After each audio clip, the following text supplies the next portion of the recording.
Welcome back to our InShot series guys. ఈ వీడియోలో మీకు అసలు కీ ఫ్రేమ్స్ అంటే ఏంటి, అవి అసలు ఎప్పుడు యూజ్ చేయాలి అనేది చెప్తాను. ఇక్కడ ఒక సింబల్ ఉంది కదా, దాన్నే మనం కీ ఫ్రేమ్కి యూజ్ చేస్తాము. అసలు కీ ఫ్రేమ్స్ ఎప్పుడెప్పుడు యూజ్ చేయాలి, ఒక వీడియోని మనం జూమ్ ఇన్ చేయాలన్నా, లేకపోతే జూమ్ అవుట్ చేయాలన్నా, లేదు లెఫ్ట్కి మూవ్ చేయాలన్నా, రైట్కి మూవ్ చేయాలన్నా మనం కీ ఫ్రేమ్స్ అయితే యూజ్ చేస్తాం.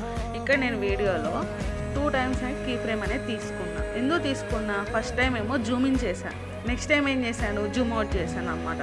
సో దాన్ని బట్టి మనకి రిజల్ట్ అనేది వస్తుంది.